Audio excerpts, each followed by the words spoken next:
I'm Yvie Jones, and you're listening to Playing on Air.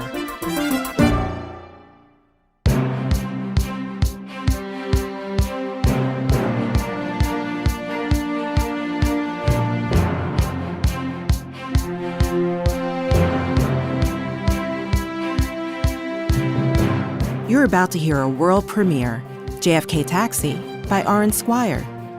Squire received our James Stevenson Commission for the play, generously supported by Josie Merck.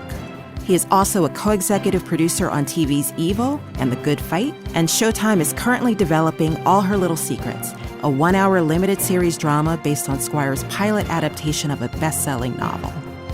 JFK Taxi reunites Playing on Air with director Marchánt Davis, who recently appeared in Broadway's Ain't No Mo, and welcomed the release of his first book, A Boy in His Mirror.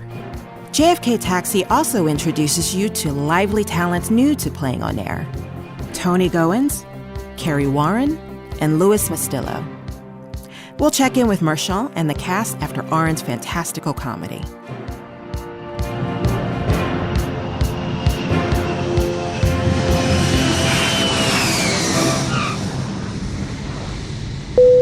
Welcome to JFK Airport.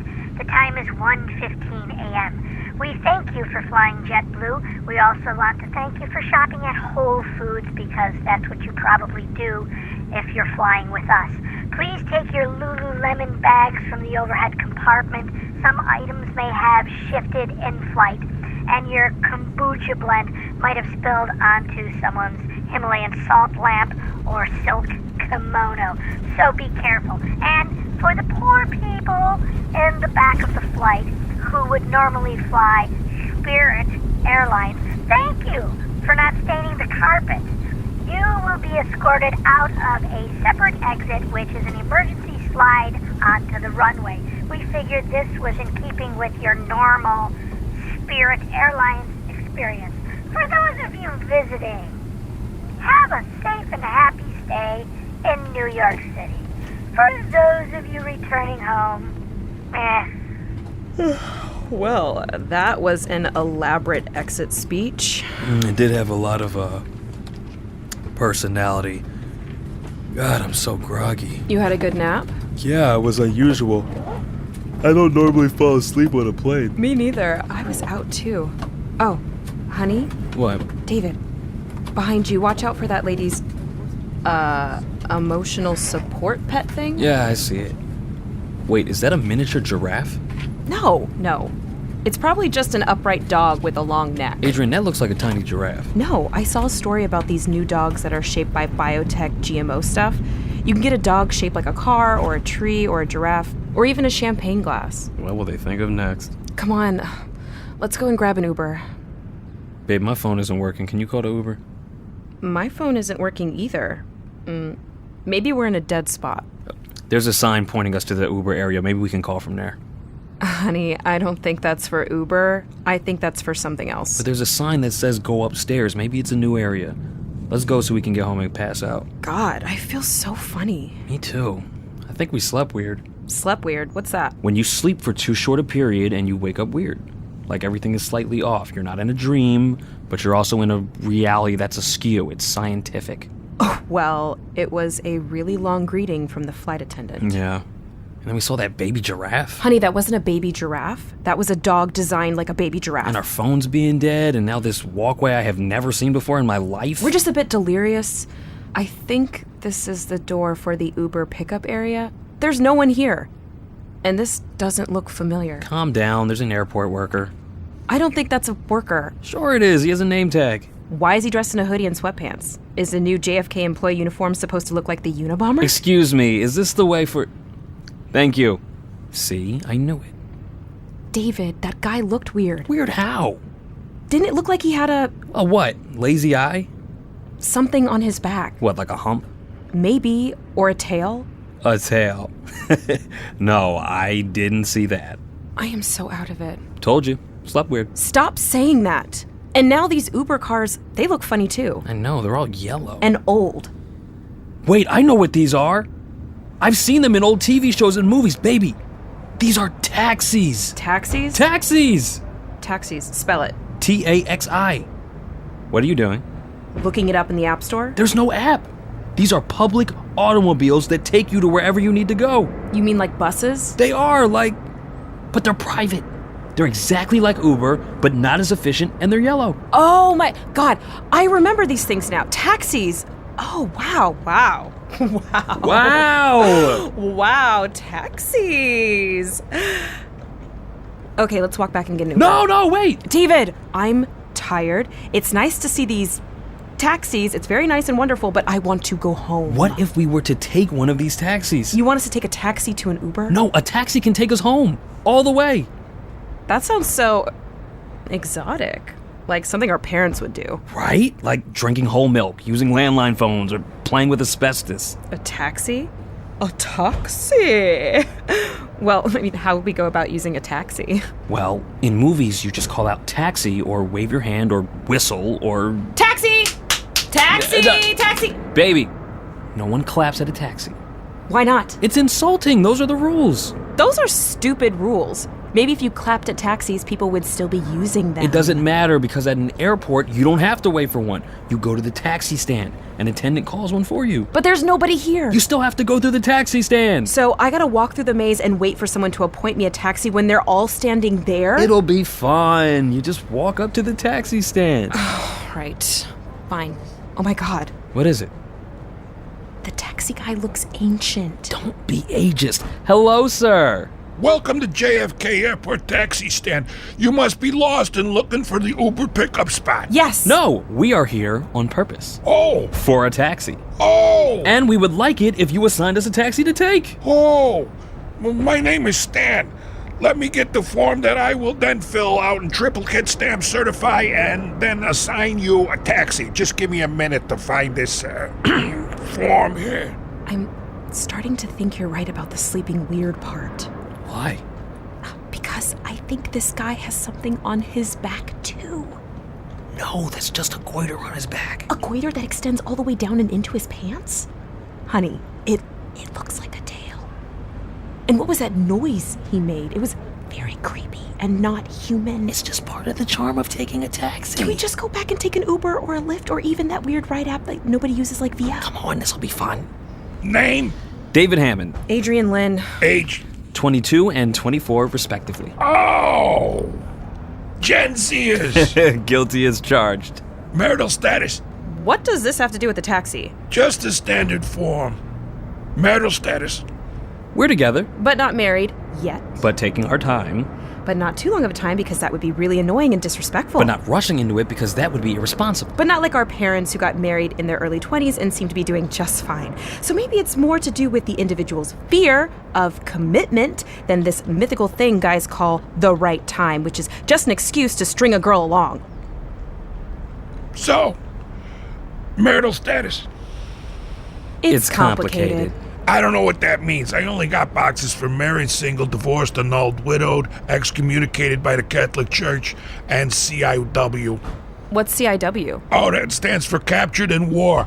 That used to be a thing. You would get married, go off and fight, get captured in war, and your sweetie's waiting back home. I mean, you'll get an occasional POW now and then these days, but back in my times, you'd be talking hundreds of thousands, married and captured in war. So, what are you gonna do? You can't divorce her, but she ain't single, so CIW.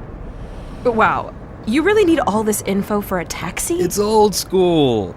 Single, officially, but only because we had to pick a box. Next of kin. What? Stan, we would really like to get home before the sun rises. Fine, you fancy Gen Zers with your time restrictions. Take the first cab. Thank you.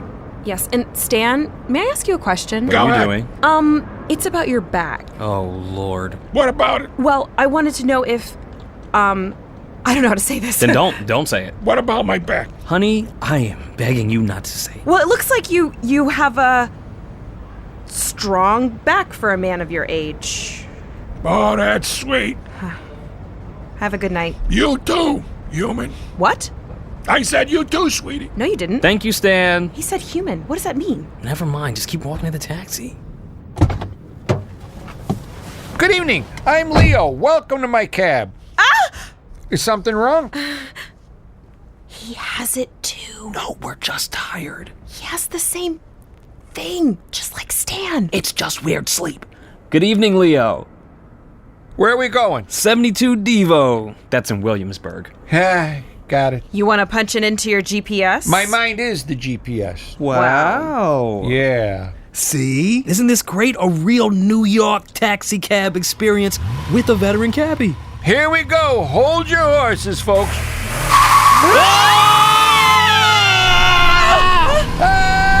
The clean air. David, what is that smell? That's a real New York cab smell. It smells like a burnt pork chop, an armpit. So you like the scent? That's intentional? Yeah. It's a new fragrance by Axe Body Spray, Pork Chop Sweat. It's supposed to make the ladies go wild. Well, I'm definitely feeling feral. Hey, pal, you better watch your girl. My cologne might be too tempting. Yeah. I have to fight you for her. David, I am 100% sure that is a tail. And it looks like his skin has scales. Like, not exaggeration, but actual scales. Some people are just different, but this is New York. We don't judge. He's driving like a crazy person. That's the way cabbies drove. We are literally bouncing around the back seat. Hey, Leo. What's the speed limit? 55. How fast are we going? 95. That a problem? Yes! No, just carry it. You guys from out of town? We've been in Brooklyn for 15 months. Interesting. Why is he swerving between 2 and 3 lanes? Is he drunk? Hey, Leo! Ooh, can you, perchance, stay in one lane? I don't know. Can you stay in your lane as a passenger and get off my back? Whoa! I'm just kidding, pal. We're just joking around here. I'll pick a lane. And I hate to be a bother, but the turn signal has been on for over a minute. I know, that's my signature. Keep the left-hand turn signal on. Let people know that I'm out here in these streets. I'm going to give him 3 stars. Adrian, you can't do that. Why not? Because this is a cab. You don't get to give automatic feedback or run to some global customer service robot. Why are you so hostile to me? This guy is driving over the speed limit and swerving. It's just that I am so sick of this culture of aggressive customer feedback. Uber and Lyft have trained us so well to immediately note anything suspicious and run like swift-footed Karen to cyber managers of the world. Before social media and ride shares, my dad told me about several harrowing taxi rides. There were so many bad drivers, so many precarious, anxiety-inducing trips he took. None of them ended in accidents. And the old school taxi drivers cursed and smoked and swerved, and he said he just clutched his bags a bit tighter, cradled the family jewels with more care, thought about end-of-life montages to distract him from the trip. And this is a good thing? The old way? I don't know, but at least it's something different. What if we just sat here? With a lizard? What if we just sat here and just accepted our fate? No tweets, no star reviews, no Instagram posting. What if we just sat here as human beings? And possibly a lizard. And just lived in the present moment. Fine! You want to live in the present moment? Hey, Leo? Hey, doll. Can I ask you a question? Adrian, not this again. Are you a lizard? Excuse me? What I meant is there a blizzard about to happen? What do you think? Did you just ask me if I was a lizard? No. I mean, not really. It's just that my not quite fiance thinks I'm imagining things, but I feel like he's low-key gaslighting me, as men often do, and convincing me that I'm crazy when I have seen multiple people with some sort of tail-like thing on their back. And I just want some assurance that I'm not being hysterical or overreacting as a woman or exaggerating, because I come from a family in which my dad would constantly mess with my mom and all his daughters by invalidating our opinions and even the things we see with our own eyes. And so, I just want to know that I'm not crazy.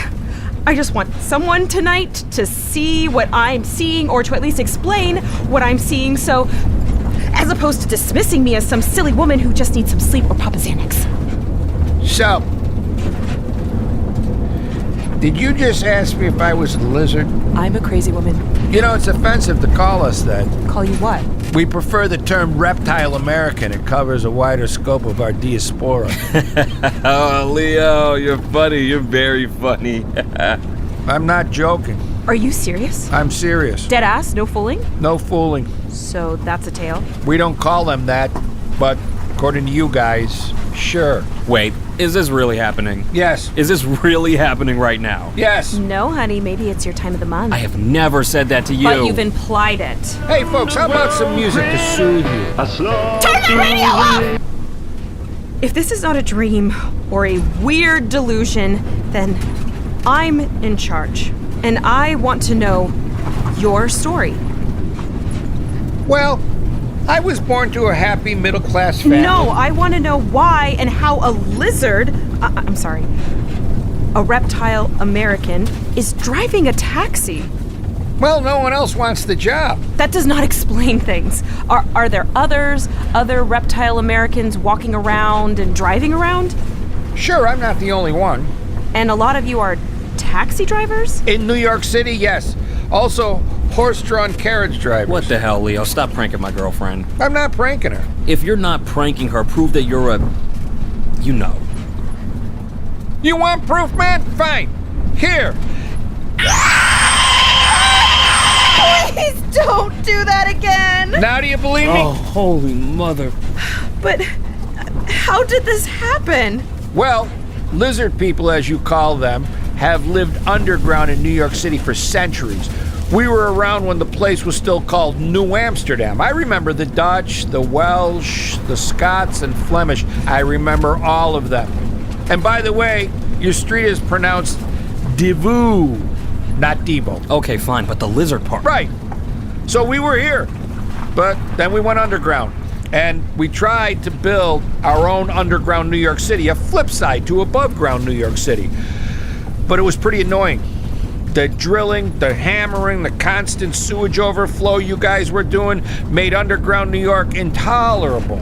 Even more disgusting and noisy than above ground New York. So one day our leader got inspired. He was inspired by a young man. A young man you might be familiar with, because a very famous musical is centered on him. Shut up. You were inspired by, not throwing away my shot in the room where it happens, yada yada, that thing? Yeah, that thing. Hamilton? You were inspired by Alexander Hamilton? What? No! I'm talking about Lin-Manuel Miranda. Oh my god, Lin-Manuel Miranda is a lizard person? No! He's Puerto Rican. But his appeal is universal. What? You think lizards can't like Lin-Manuel Miranda? Love is love is love, you jerks. But it was the musical before Hamilton. In the Heights? Yes! That's the one. We were so inspired by In the Heights, and people taking pride in their neighborhood, and we underground said, you know what? We're tired of being hidden. We're coming out, and we're coming up. But you need a hustle. You can't come up into New York City without a job, and odds are we would be facing some pretty stiff discrimination and adversity. So the reptile American community decided that we had to focus our shot. We had to concentrate all our efforts on taking over one particular field, strong-arm our way in there like the mafia for the sanitation business, or Mexicans for Chinese food, or Chinese people for Mexican food. So we made a decision. What? Taxi medallions. Oh. You can't operate a taxi without a medallion, and back then, a taxi medallion was like owning a secret treasure. So we decided to focus all our energy on taking over the livery cab business. We muscled out the Russians, outlasted the Ukrainians, double-crossed the Croatians, and slowly we began to amass a huge fortune of medallions. But we didn't think about it. Why? It was so easy. It seemed like everyone was a pushover, but we didn't realize why until it was too late.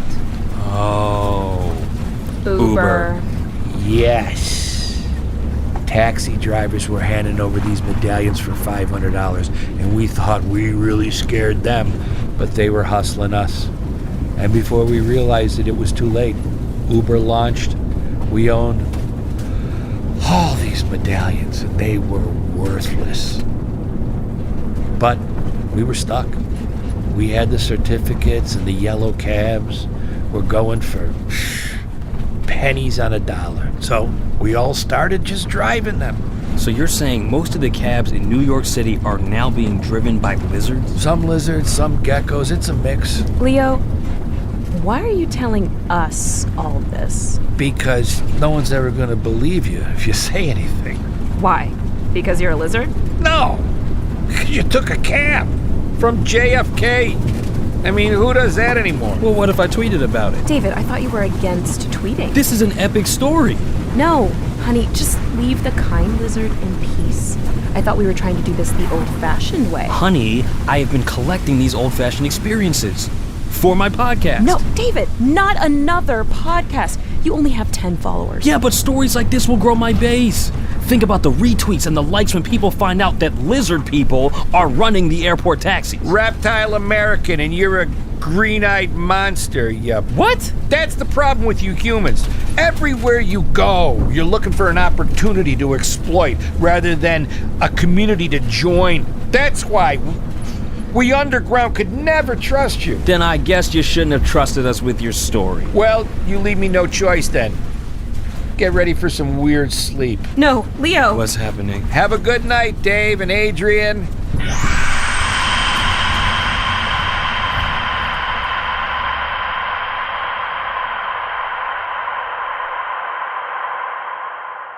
We're here. Huh? Where? At your place, 72 DeVue, Williamsburg, Brooklyn. Baby, I must have fallen asleep. Me too. Well, you two look like you were tired. Wait, are we in a taxi? Oh, that's right. We took a taxi for an adventure. And then slept through the entire trip? It happened. Well, at least we supported the local small business owner and didn't just mindlessly dump our money into big tech apps. How much do we owe you for the ride? That'll be $187. What? Normally it would be more from JFK, but I took the fast route. These cabs are a ripoff. No wonder you guys are going out of business. Honey, just pay him. Okay, where's the card swiper? It's broken. How am I supposed to pay you then? Cash is accepted everywhere. You want me to pay $187 in cash? Well, a tip would be nice, too. This guy's a trip. Baby, I think you slept weird. What? It's a scientific term. Just, please, go get the money. Fine. This part is definitely going on my podcast, sir. Thank you for controlling your hubby. Oh, he's not my husband. Well, lucky you. Why are you scooting up in your seat? Nothing. I just thought there might have been something on your back or... I don't know. What, like a tail? No, that's silly. I know the tail falls off when scared or after a fight. That's the way things operate. So how did yours fall off? What? You can fool David, but you can't fool me. I recognize my own kind. You're funny. I'm a kidder. Yeah, right. As if I'm a lizard person. And you're not? Why do you think you can see things your boyfriend doesn't? Why were you so scared of getting in this cab? You sensed that you were getting closer to something in you. Ha. Funny. I probably dreamed this whole interaction. Here is your $187 in cash, plus tip. Thank you for the authentic New York cab experience. Adrian, let's go. Sounds like a plan. Adrian, Leo? you be safe. What the heck is going on here? I don't know. It must be the Axe body spray you're wearing. Adrian, he smells like a pork chop. Yeah, it's the scent, more alluring to certain creatures. Sure. Honey, I'll see you inside because I'm about to pass out. Good night, Adrian. Maybe I'll see you underground. But if you ever want to find me, you know where to look. Right. JFK taxi stand. Thank you for the taxi ride. No problem. I'll let the others know you're safe. Above ground.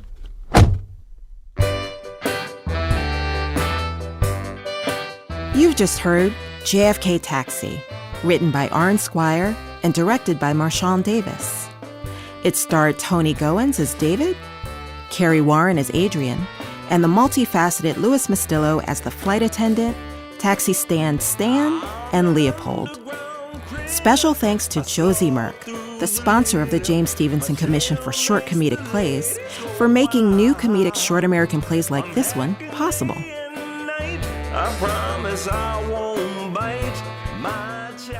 Hi, I'm Claudia Catania, the founding director of Playing on Air. Hi, I'm Yvie Jones, and I'm the executive director of Playing on Air. Hi, I'm Tony Goins, and I'm playing David. Hi, I'm Louis Mustillo. I'm playing flight attendant, taxi stand Stan, and Leopold. Hi, my name is Kerry Warren, and I'm playing Adrian. Hi, my name is Marchánt Davis, and I am directing. Hi, everyone. Thanks for being here. Unfortunately, Aurin Squire, today's playwright, was just in Copenhagen for work and now South Africa. So unfortunately, he can't join us. But he made us laugh today. Thank you, Aurin. And thank you, Josie Merck, who underwrites Playing on Air's James Stevenson Commissions for Comedic Short Plays, of which JFK Taxi is one. These short plays honor Miss Merck's late husband, the supremely gifted Jim Stevenson, who, in his New Yorker cartoons, his illustrations, children's books, reporting, and yes, short plays, lent insight, heart, and dauntless humor. Thank you, dear Josie, for bringing these new plays to life. So, folks, until the last 15 years, I was a city girl, so I'd like to know where you are all from, and did you know a lizard, even a gecko, could drop their tail and grow a new one every 4 years? I did know that. No, Do you know a lizard, Tony? I don't know a lizard, but like my cousins and I. A reptile American. That's right. We got to be PC sorry. on this. Yes. But my cousins and I, we used to play outside a lot as kids, and I remember one time we found a lizard, and its tail detached while we picked it up. Oh my and God. we had the tail in our hands. Wait, you touched it? Yeah, we were kids. Oh, gosh. We played outside growing up in the 90s, right? Whoa, and you might have killed it, so he saved himself. There you go. By dropping the tail. Exactly. And now I knew it was preparing me for this moment. Absolutely. So Marchánt, Lou, Toney, Kerry, and Reptiles Americans everywhere, among all the issues in the whirlpool of America these days, gender, systemic racism, mammoth technology taking hostages left and right, feminism, immigration, etc., which registered for you, Marchánt, in JFK Taxi? Whoa. Well, for me, it's all in David and Adrian's relationship. And even though there's love there, there's also it happens. She I feel like so much happens in the back of this taxi. And she kind of explodes it. I think there's a note I kept giving Tony about mansplaining, because I feel like there's a lot that they're Gen Zers, so there's a lot that they're still learning about each other and from each other and about the world. And just seeing her come into her own in the back of this taxi is really kind of beautiful to watch. You are largely known as an actor, Yes. Great actor, and relatively new to directing. So what was today like? And were there any surprising shifts and turns of interest? Whoa. Well, directing, I actually really enjoy directing because I love actors. I love what we do. I love who we are. I love what we're able to accomplish. In 4 hours, we brought to life something that was just words on a page, which was just like alphabets. Yeah. I don't know if I'm answering the question. For me, what's exciting is being able, I think what I'm getting at is what is exciting to me is being able to work with actors, because I know what it's like to be on the other side. My goal and my aim is always to just make actors feel taken care of, appreciated, loved, and giving them space to, create and do and find it on their own. As a actor, I think I gravitate towards directors who are able to do that, and I hope that I'm able to hold space for actors in that way. Kerry, Toney, and you took to Aurin style with such ease. How would you describe that style? And of course, Marchánt. When I first read this play, it was so quirky. It was so fun, but it also felt like it reminded me a lot of like the multiverse, like how like sometimes when you're dreaming or sleeping, or there's a lot of TV shows like Stranger Things that have like these other worlds, right, happening at the same time. And so I felt that it was like sci-fi in a way, but also very like 2022. The Playwright's just so funny. And so, yeah, now, like it's not a sketch comedy, but it does feel very, I don't know, comedic, like, yeah. Toney. Yes. It's so nice to have you. What was your path from wanting to be an actor to today? And don't say the subway. Did you enjoy playing David, and how did you relate to him? Yeah, it's interesting. It's funny that I was getting the note from Marchánt to gaslight more and mansplain, because I picked that up when I first read it, and I think subconsciously I was trying to stay away from that, because I was like, that's so terrible. I was like, it's so awful he's doing that to her. And it was a line where it hit me where she was like, oh, there's an airport worker, and he was like, calm down. And I was like, why would he say that to her? So it was one of those things where I think I was very removed from the character in a sense, and had to overcome that internal hurdle and allow that part of me to be down and be an actor and play the part. So it's always fun to do that. I just came off of a show where I was completely antithetical to who I am as a person. I was very loud and I cursed a lot and made fun of people. And that can be fun. And this was fun. Kerry was great to play with and work off of. So I had a lot of fun approaching this. But my initial was like, oh my gosh, this guy. Wow. And then in looking, you're like, oh, he's only 22. And then I have to remind myself, that's right, I was probably like that at 22. Yeah, okay. And that's what it's like, okay, I can go into this now. Like, drop and go into that. Theater buffs might know that after the tremendous upheaval in World War II, there was the subsequent socioeconomic struggles of post-war Britain, and they were dramatized by playwrights like John Osborne, Shella Delaney, Wesker, the American Arthur Miller.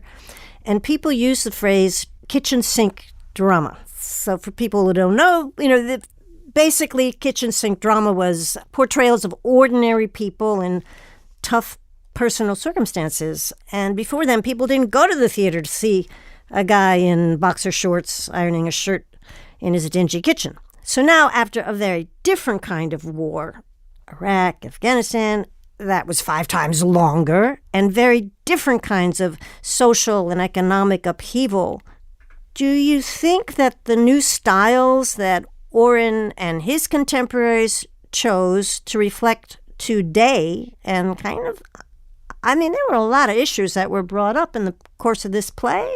Do you think he was consciously choosing a contemporary style to say who and where we are and who's left out today in America?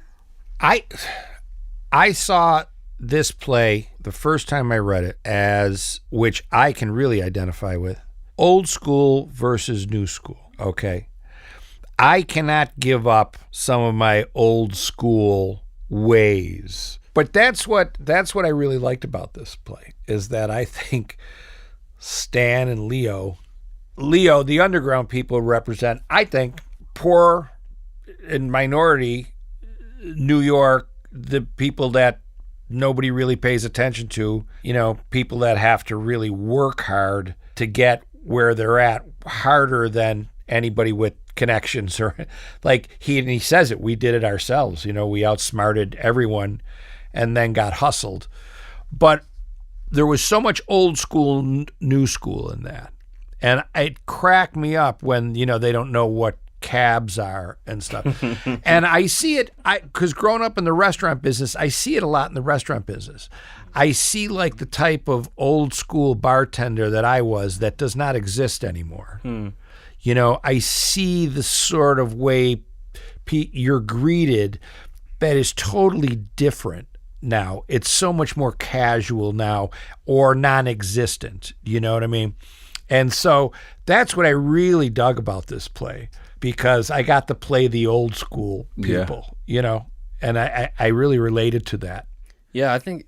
Okay. Go ahead. No, go ahead. I was just saying, I think it's interesting. I feel like I'm in a odd perspective on this, because I feel like growing up as a 90s kid, I have a little bit of both. So like, I grew up, Google wasn't invented when I was born, so we didn't have that yet. I wasn't on the internet like that. We didn't have cell phones.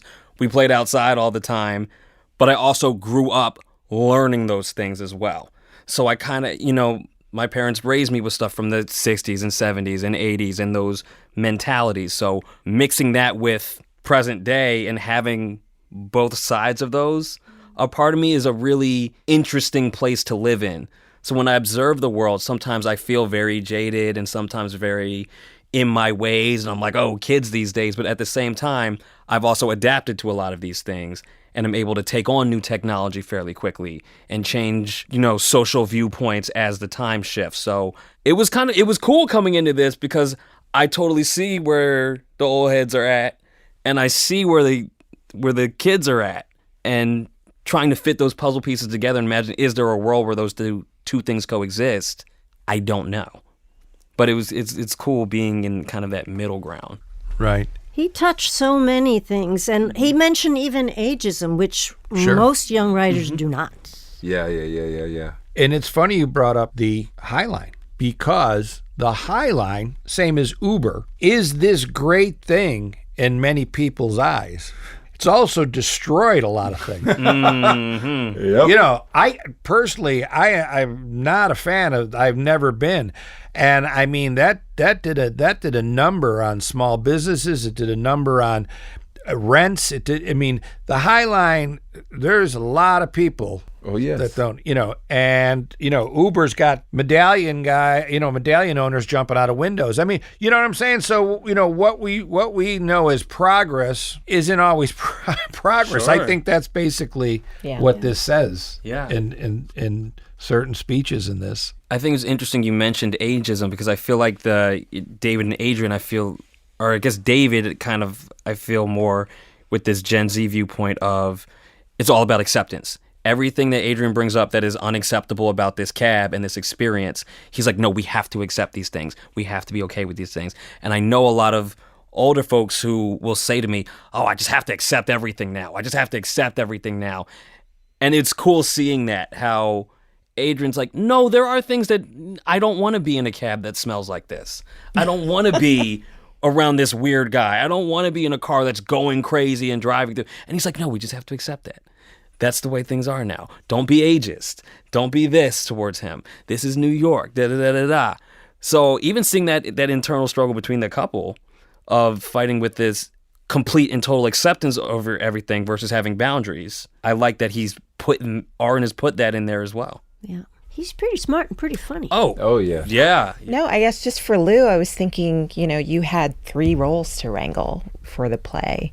Yes. And I think the flight attendant is very distinctive, but I feel like the Venn diagrams of Taxi Stand and Leopold kind of overlap a little bit. So I'm wondering how you thought about making them different.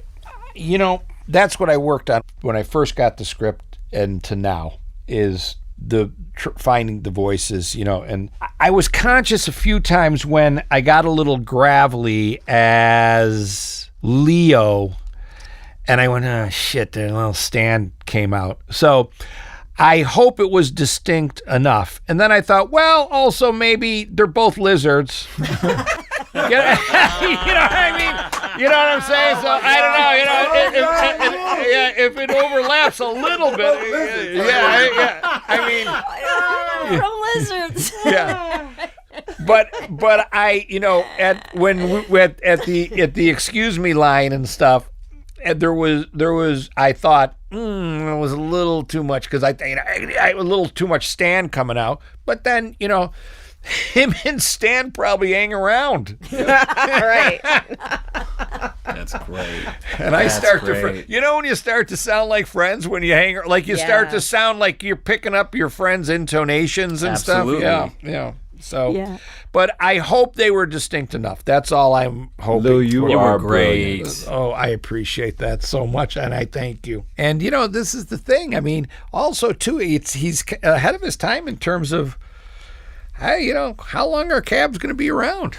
Mm-hmm. I mean, movie theaters, for God's sake. I went to a movie. I've been going again now. I couldn't wait to get and I talk to people and they go, man, I'm great. I got the big screen TV. I got my own living room. I'm like, Tom, hey, you got to go to the movie theaters. Yeah. You got to go. But, 10 years from now, who knows, right? Yeah, well, that's the Yeah. thing, because certain companies, like Uber and Airbnb that were meant to compete with hotels and cabs, they're getting too expensive now. So people are starting to go back to taking cabs and going back to hotels. That's, you know what? I've noticed that, yes. It's like going full circle. They got too capitalistic, and now they've become what they were trying to fight against. Yes. Well, the more humans enjoy one another's company, the better. Yeah. So I just want to thank all you humans for your humanity. Thank you. Thank you, Lou. Thank you, Kerry. Thank you, Toney. Thank you, Marchánt. Thank you, Marchánt. Wonderful. Thank you. Thank you, everyone here. Yes. You've been listening to Playing on Air, great American short plays with great American actors. Our founder and producing artistic director is Claudia Catania. Theme and play music, Tom Kochan. Audio editing, Joanna Lynne Staub. Recording and sound design, John Kilgore. Playing on Air is distributed by PRX, Public Radio Exchange. Special thanks to the National Endowment for the Arts, New York State Council on the Arts, the Horace W. Goldsmith Foundation, and Josie Merck for their support, and to listeners like you. Thank you. For Playing on Air, I'm Executive Director Yvie Jones. Thanks for listening.